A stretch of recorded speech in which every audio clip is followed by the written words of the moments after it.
Hello. Conscious release and relaxation is the title I've given to this little chit-chat. Release comes before relaxation. Now what is that?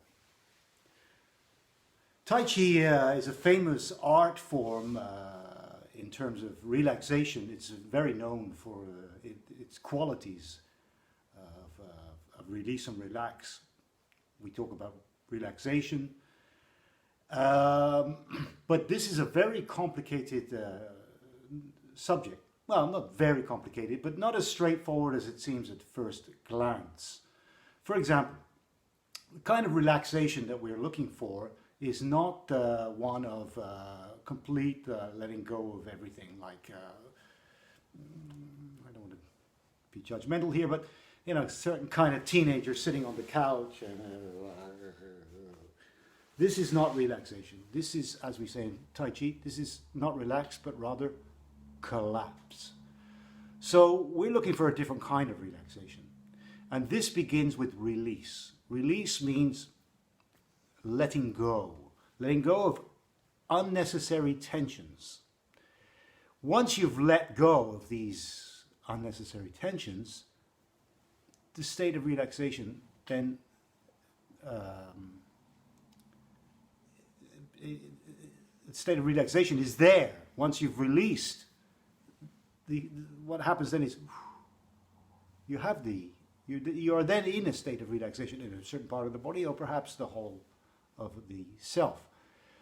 So release is a primary word leading to relaxation, conscious release.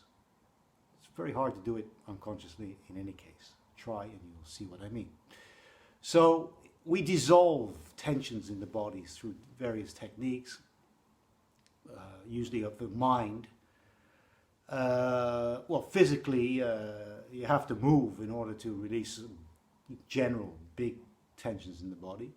But the more subtle ones that we carry constantly, and the crispness of the upper body, we need to release these consciously. And this is not so difficult through practice, through standing postures.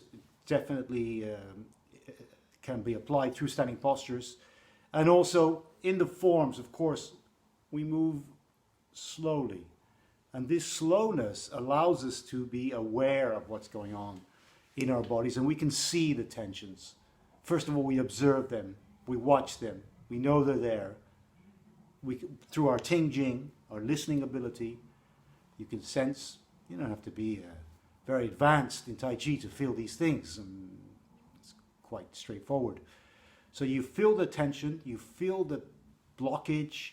It's like a hardened, crystallized area, and then we're going to release. And there are different techniques for these, and everything we do applies to that release process anyway. But there are specific things like putting the breath in a certain part of the body, releasing with the mind intention in certain parts of the body, and so on. So release in order to relax. Relax, not collapse. So we got to keep our structure. Now everything we do is creates our structure. The structure of the skeletal frame, the muscular system, and so on, is to create this structure. And then we add the internal work and the chi and the breath and the mind control, and so on and so forth. So that structure is there, and then we need to relax within that structure, because the structure is fundamental. It's the basic structure for a human being walking on the earth. That's how we see it in Tai Chi. So we release in order to relax into our structure, and the structure is there. The structure is not a rigid, fixed thing like that. It's supple.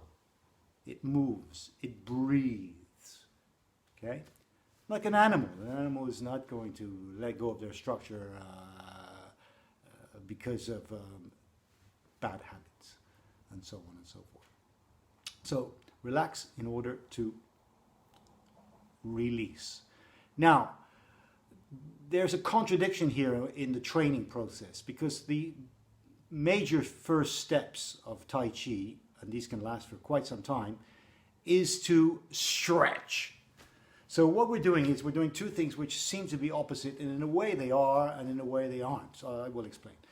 So we stretch in order to open up the body.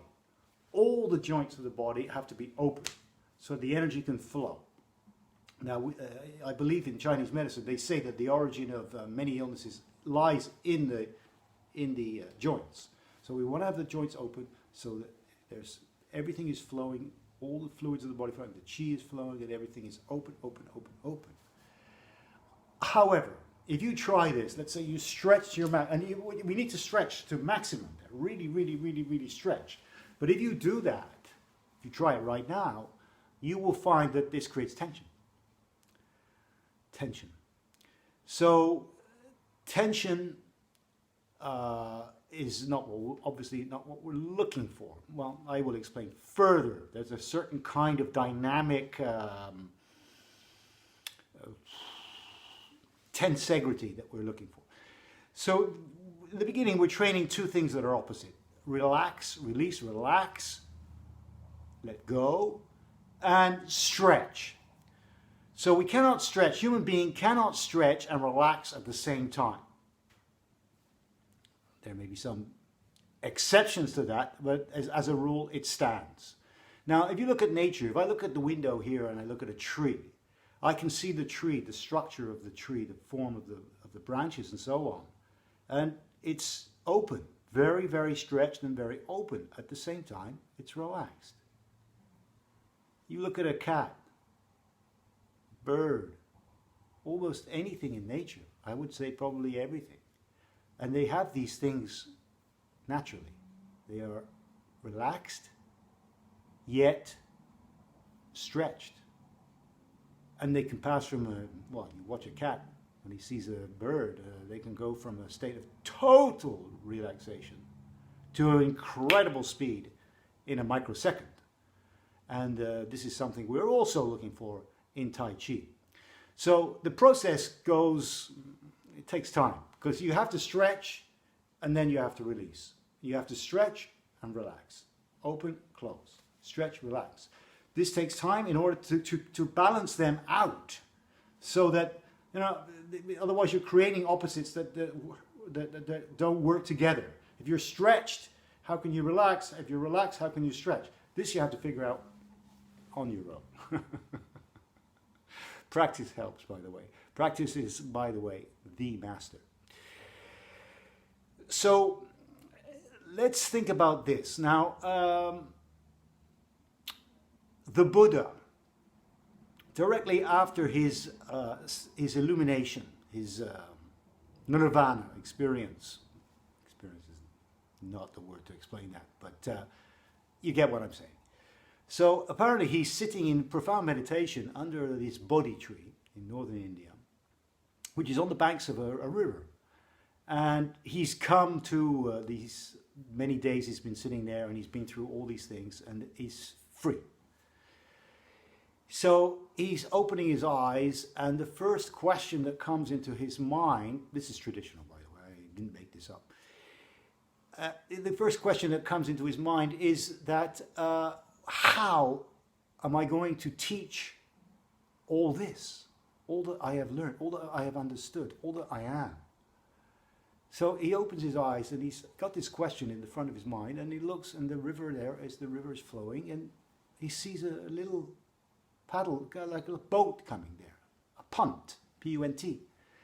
And there's a young man serenading a young lady on this boat, and there's a musician playing a musical instrument, a string instrument, and then there's the boatman moving it across the river. So the Buddha, he looks and he sees this scene, and he looks at the musician who's holding a stringed instrument, rather like the pipa we practice in Tai Chi, a lute, something like that, the traditional Indian instrument of that time, strung. And he understood that his teaching needs to take the middle path. The middle path, because he saw the strings of the instrument, let's say it's guitar. And you have, the string has to have a certain tension. But if it's too tense, it can break. And if it's too loose, well, the tonalities and the sounds and everything are dull, and you can't do anything with them. I mean, I'm not a musician, but I know that much. So tension and relaxation are two ends of the same string, if you see my metaphor. There's degrees of tension and release, degrees of tension and relaxation. And this is the principle that we use in Tai Chi. Yin Yang balanced out. So we want to have some kind of tensegrity, meaning a structure that is held together by various tensions. I don't like that word, but I can't think of another one. It's holding it, and yet inside of that we need to be relaxed, let go, release, and breathe, and be. So this is what we're looking at in terms of conscious release, conscious relaxation, conscious letting go.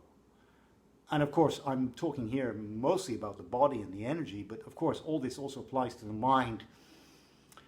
And that is another kettle of fish that takes a little bit more time. It's much easier to work with the body, especially the emotions. These always takes time. However, that being said, to have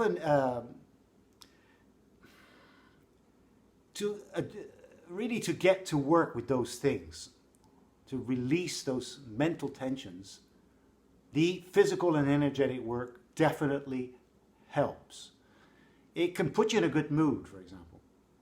After good practice, where you really work your body, especially you've done a lot of push hands and lots of fun things, or standing, anything, you feel a state, the chi will flow, and you find yourself in a state of well-being. From a state of well-being, it's much easier, you all know this, when you're in a good mood, it's much easier to handle problems. It's much easier to have things just glance off you like water off a duck's back without taking them in and being upset about tiny things, for example. I mean, there's no guarantee when it comes to big subjects. We all have to deal occasionally with major things that are traumatic and so on. But it's the little things every day, according to a lot of psychologists, and also we can see this in Tai Chi, that wear us down the most. Little fears, little doubts, little tensions, little questioning, false negative emotions, and sometimes just very small things, but they're there constantly, and they can wear us down. And Tai Chi practice can definitely, in my experience, help with this. It's not a panacea. Okay? If you want to find a panacea, good luck. I doubt that such a thing exists. A panacea for all human problems? We have to work. And that's it. We have to work. And the work makes you more alive. And it brings its own satisfactions. It's not really a good word, but it brings its own reward, if you wish. So conscious release, conscious relaxations are one of the key benefits and, key works, studies, and benefits of Tai Chi Chuan that can take us into a different level, shift a different level of consciousness a little bit, because we can face uncomfortable things with more resilience, more understanding, more fluidity, etc., and so on and so forth. That's about all I have to say on this subject for the moment. It's a very deep, very obviously very deep subject that needs to be explored further. At one point, I would like to go into the whole realm of the whole psychology of fight and flight in relationship to Tai Chi Chuan. It's a very deep subject and very important that needs to be addressed. I have to address it personally in my life quite often. We have to come back to these things to work on them, because fight, freeze, flight is something that we're doing all day long. not just in situations of physical confrontation, but psychologically. We're all constantly running away or sticking too hard and so on and so forth. It's a wonderful subject and very important. And I'm going to have a little look at this very soon. So for now, relax, release, try to practice this, add it to your practice. Standing starts is quite straightforward because you can really, we say raise the bones, sink the flesh, let the flesh drop, let the bones rise up, mind sinks down, chi down, fluid and flowing, release, relax, move slowly. It helps to develop softness. Softness helps relax, let go. I wish you luck and hope to see you soon.